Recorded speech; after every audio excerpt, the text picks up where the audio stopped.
انہوں نے اپنی بیٹی جناب سارہ کا نکاح کر دیا. کچھ آگے بڑھے تو ایک ظالم بادشاہ سے ٹکرائے. اس نے ایک شہزادی ایک بادشاہ کی بیٹی قید کی ہوئی تھی, جناب ہاجرہ نام تھا. ان کو قید سے چھڑا کے ساتھ لائے. حضرت لوط علیہ السلام بھی ساتھ. یہ 4 لوگوں کا قافلہ چلا. فلسطین میں جا کے پڑاؤ ڈالا, گھر بار چھوڑا, تبلیغ شروع ہوئی. حضرت ابراہیم کے گھر میں 2 خواتین ہیں, ایک آپ کی بیوی ہیں, ایک حضرت ہاجرہ ہے. اولاد کوئی نہیں. بڑا میوہ ہے میٹھا. گھر وہی آباد ہوتا ہے جس میں بچے روتے ہیں.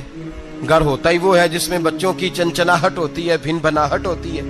حضرت ابراہیم نے ایک بچہ روتے ہوئے دیکھا تو آنکھوں میں آنسو آئے. کہنے لگے ربی حب لی من الصالحین, یا اللہ مجھے بھی نیک اولاد عطا کر دے. حضرت سارہ نے سن لیا. کہنے لگی ابراہیم شاید میرے بطن سے تو آپ کو نصیب نہیں, ہاجرہ سے نکاح کر لو. جناب ہاجرہ سے نکاح ہوا. اللہ تو بڑا بے نیاز ہے. رب کریم نے حضرت اسماعیل جیسا خوبصورت بیٹا عطا فرمایا.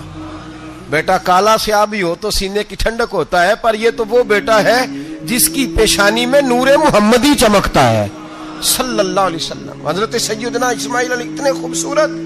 اب جس بیوی کے ہاں بیٹا تھا, بیٹھنا اٹھنا بھی زیادہ اس کے پاس, آنا جانا بھی اس کے پاس, توجہ ادھر ہو گئی. جناب سارہ رشک کرنے لگی. ایک دن کہنے لگی اسے چھوڑا جنگل میں, وادی غیر ذی زرع, مکے کے پاس. بھائی ایک بیٹا عالم دین بنا لو. کہنے لگا روٹی کہاں سے کھائے گا؟ تیرے 5 بیٹے ہیں, کو حافظ قرآن بنا, کہتے روٹی کہاں سے کھائے گا؟ وہ بچہ بھی کہتا ہے میں کہاں سے کھاؤں گا. حضرت ابراہیم علیہ السلام تو چند مہینے کا بچہ چھوڑ آئے, تو کہاں سے روٹی کھائی حضرت اسماعیل نے؟ کہاں سے کھائی ان کی اماں نے روٹی؟ بھوکے مر جاتے ہیں یہ سارے. میں بڑی ذمہ داری سے کہا کرتا ہوں کہ جتنی خوبصورت روٹی اللہ کریم دین کے خادموں کو عطا کرتا ہے شاید کسی اور کے نصیب ہوتی ہو, لیکن ہم لوگ توجہ ہی نہیں کر رہے. ہمارا ذوق ہی نہیں بن رہا. ہم یہ محنت ہی نہیں کر رہے کہ قوم کو مستند علماء کی ضرورت ہے. علاقوں کے علاقے خالی ہیں.